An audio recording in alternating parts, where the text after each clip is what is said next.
कितने साल हो गए थे ज़ारा की शादी को? 2013-14 में हुई थी। 7-8 साल हो गए हैं तकरीबन शादी को, ज़्यादा हो गए हैं।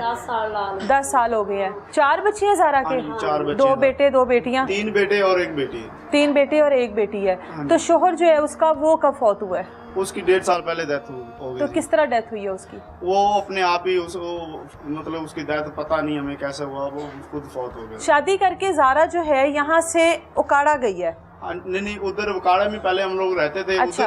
उधर ही उसकी शादी की थी। उधर से फिर हम लोग इधर शिफ्ट हो गए। ठीक है। शादी अपनों में की है आप लोगों ने? नहीं, गैरों में की है। गैरों में की है? हाँ जी। पूरी तसल्ली करके की थी ना शादी? तो जब शादी के बाद ज़ारा को क्या मिला ऐसा जिसकी वजह से उसके सब दुश्मन बन गए? शादी के बाद उसके बंदे की डेथ हो गई, किसी की लड़की वो भगा के ले गया। उन्होंने खुद ही पता नहीं क्या हुआ, हमें नहीं पता। हम लोग तो इधर थे अपने घर में काम में बिजी थे। वो लेके उसकी डेथ हो गई, हमें फोन है। मतलब उसके शोहर का कहीं और ताल्लुक था? और ताल्लुक था। ठीक है। और किसी लड़की से। ठीक और है। ज़ारा जब इधर से फिर ये जो छोटे छोटे बच्चे हैं उसके बंदे की डेथ हो गई, हम लोग ले आए। देवर अच्छा। कभी कहता कोई तार बत्ती की काट देता था, कोई खाने को नहीं देता था, कोई पानी। देवर तंग करता था भाभी को? देवर से तंग करता था। अच्छा। फिर उसको धमकियां भी लगाता रहता था। हम लोग इधर ले आए। इधर वो सब्जियां वगैरह भिंडियां जो किसी के घरों में काम करके अपने बच्चों को पा रही। अच्छा। फिर कुछ दिन गुजरे, उसने कहा कि मैंने ना मेरे बेनजीर के पैसे आते हैं तो मैं ले आता। मैंने कहा भी कि चलो मैं तेरे साथ चला जाऊंगा, मैं थोड़ा दिन मैं काम कर लूँ फिर मैं चल जाऊंगा। अच्छा। वो फिर उसने कहा चलो मैं इधर से चली जाती हूँ। वो इधर से गई है और जो उसका देवर है और उसका वही आशिक, उसका नाम है मोहम्मद आशिक। अच्छा। उन दोनों ने रल के, एक ने भुगता जो जिसे टोका बोलते हैं वो दिया है, और मेरी बहन जो है अपने बड़े जेठ के घर में लड़कियों के साथ अंदर कमरे में सो रही। अच्छा। वो तकरीबन रात 12-1 बजे तक सोई है और 2:30 बजे का ये वाकया है। वो सोई हुई थी, उसके मुंह के ऊपर उन्होंने वो टकवे मारे। मारने के बाद वो लड़के को उसकी जो बड़ी भाभी है उसने देखा है, उसने पकड़ा है, उसने आगे उसको भी टकवा मारा है।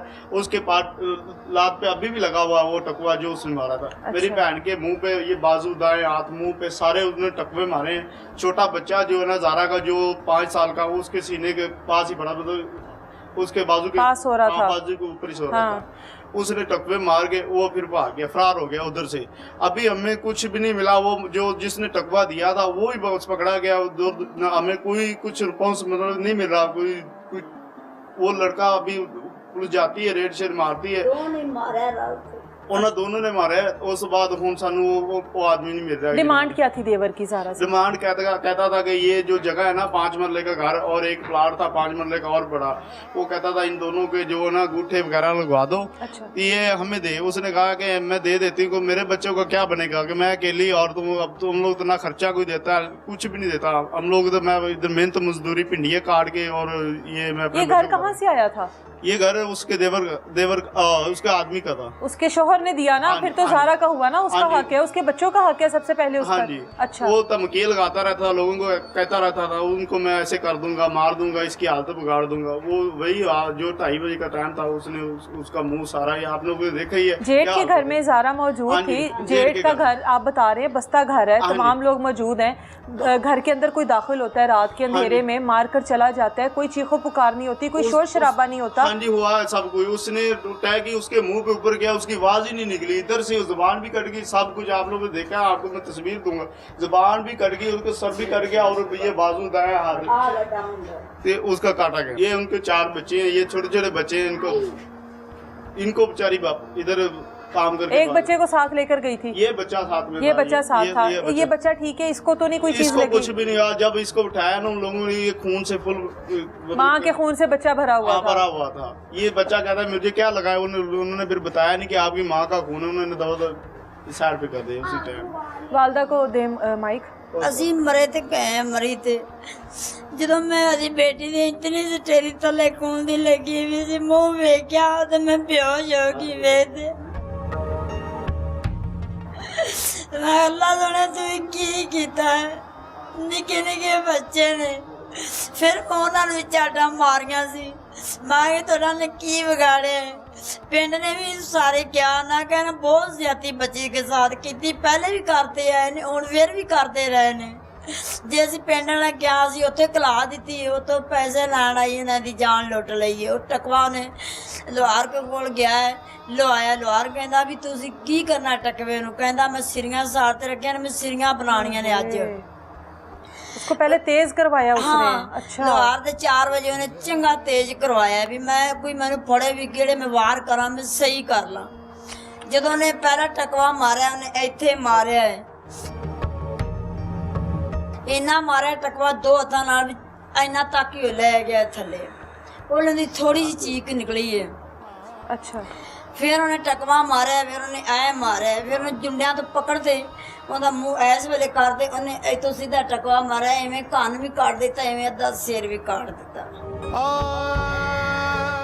ਫਿਰ ਉਹਨੇ ਬਕਾਇਆ ਖੱਬੇ ਮੋਢੇ 'ਤੇ सारा बाजू काट देता, बस थोड़ा थोड़ा ही रहता सी नाल। इतना जालिम है, मारता गया एक खातून को इस तरीके से, इतना जुल्म करता रहा उस पर। हाँ जी।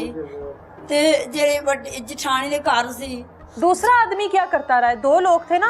दोनों, एक ने वाल पकड़ी रखे ने, दूसरा एक ने पकड़े रखा है। हाँ, एक ने वालों ने पकड़े रखे हैं, बालों से पकड़े रखा है। अच्छा। सुती फुल सी उन कोई वो नहीं, वो सुते ने रात दे 12-1 बजे सुते ने। अच्छा।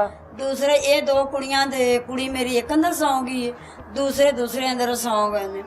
जिन्हां नूं उठे ने ना ते एक चीक निकली है ਉਹਦੀ ਥੋੜੀ ਜੀ ਉਹ ਵੀ। ਅੱਛਾ। ਉਹਨੂੰ ਨਹੀਂ ਕਿਸੇ ਨੂੰ ਪਤਾ ਚੱਲਿਆ। ਉਹ ਜਦੋਂ ਫਿਰ ਉਹਨਾਂ ਬੂਤਾ ਮਾਰਿਆ ਨਾ ਤੇ ਉਹਨੇ ਕਿਰੇ ਉਹਨੇ ਲਾਤੋਂ ਦੀ ਵੱਜੀ ਪਾ ਦੇਣੀ।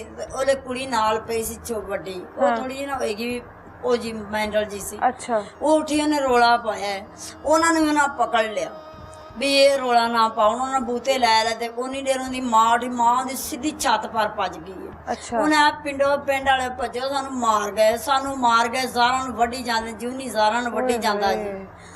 ਪਿੰਡ ਵਾਲੇ ਉਹ ਲਿਆਏ ਨੇ, ਜਦੋਂ ਆਪਦੀ ਤਸੱਲੀ ਨਾਲ ਮਾਰਦੇ, ਫਿਰ ਉਹ ਜਿਹੜੀ ਜਠਾਣੀ ਉਹ ਪਿੱਛੇ ਉਹਨੇ ਕਮੀਜ਼ ਪਕੜੀ ਨਾ, ਉਹਨੇ ਫਿਰ ਉਵੇਂ ਪਿੱਛੇ ਉਹਨੂੰ ਐਂ ਮਾਰਿਆ। ਜਠਾਣੀ ਕੋ ਵੀ ਮਾਰਾ? ਜਠਾਣੀ ਨੂੰ ਇੱਥੇ ਵੱਜਿਆ। ਅੱਛਾ। ਤੇ ਬੱਚੇ ਤਾਂ ਪਹਿਲੇ ਹੀ ਡਰ ਗਏ ਸੀ, बच्चे तो फिर कुछ कर ही नहीं सके। तेन पता बच्चे तो बच्चे ही ने। जिन्होंने एक औरत को अपनी भाभी को इतने जालिम तरीके से मार दिया, उनके लिए बच्चा क्या हाँ जी रखता है अहमियत? वो मेरे इसी तरह बच्चे का भी नेड़े नहीं है। मेरी तो कली दीन को ते गए चले जालिम, पहले ही बहुत जुल्म करते रहे, जुल्मां दी मारी इत्थे आ गई। क्या जुल्म करते रहे हैं पहले? बकी बह जाना, कुटना, ये देवर ही करता था? ਦੇਵਰ ਸੀ ਇੱਕ, ਜੇਠ ਸੀ ਵੱਡਾ। ਜੇਠ ਕਹਿੰਦਾ ਸੀ ਤੇ ਨਨਾਣ ਵਈ ਕਹਿੰਦਾ ਸੀ। ਨਨਾਣ ਵਈ ਇਹਦੇ ਤੇ ਬੇਈਮਾਨ ਸੀ ਕੁੜੀ ਤੇ। अच्छा। नंद का शोहर ਮੰਨੀ, ਆਦੀ ਇੱਜ਼ਤ ਬਚਾ क्या ਕੇ कहता था? नंद का शोहर क्या कहता था? ਜਿਹੜਾ ਨਨਾਣ ਦਾ ਬੰਦਾ ਸੀ ਨਾ, ਉਹਨੇ ਆਦੇ ਸਾਰੀਆਂ ਪਰਜਾਈਆਂ ਵਸਾਈਆਂ ਨੇ, ਇੱਕ ਮੇਰੀ ਕੁੜੀ ਨੇ ਆਦਾ ਦਰਵਾਜ਼ਾ नहीं लगन ਦਿੱਤਾ। ये किस तरह के लोग हैं कि अपनी सारी भाभीयों के साथ ही उसके ताल्लुकात थे? हाँ जी। ਉਹਨਾਂ ਦੇ ਨਾਲ ਉਹਨਾਂ ਦੇ ਬੰਦੇ ਵੀ ਮਿਲੇ ਹੋਏ। ਬੰਦਿਆਂ ਨੂੰ ਕੁਝ ਕਹਿੰਦੀਆਂ ਸੀ, ਉਹਨਾਂ ਤੁਸੀਂ ਨਿਜ਼ਾਮ ਸਾਡੀ ਭੈਣ ਦੇ ਬੰਦੇ ਤੇ ਲਾਤੇ ਜੀ। बीवियां साथ मिली हुई थी? नहीं, वो नहीं, मेरा बीवियां बहुत रोंदियां सी पहले। अच्छा। फिर वो बीवियां नु तलाक दवाते गए ने। जेड़े तो ये किस तरह की भाभियां थी जो सारी अपने नंदोइयों के साथ सेट हो गई? एक एक बीवी नु सारे ने छड्डी है। तो भाभी आपकी बेटी को क्या कहता ते था? मेरी बेटी दे ओ ननाण भी बेईमान सी। जदों ने नहीं ना कोई गल मन्नी, फिर उन्हें पिंड वालियां नु दस्सिया। पिंड वाले आख्या बेटा तू इधर तेरी कोई वाह नहीं दी, तू इथों चली जाए ना तेन मार देना है। अच्छा। गूठे ये 2 थावां सी। 5 मरले का प्लाट एक सी, 4 मरले दे एक सी। अच्छा। पहले 4 मरले का उन्हें प्लाट दे गूठे ला दिते ने। दे दिया इनको? हाँ, दे दिया। फिर जेडे 5 मरले के प्लाट दे विच जिहदे बैठी सी, उहदे गूठे लवाउण चली सी, जिहदे घर मरी, ओ जेठ नूं पता लग्या।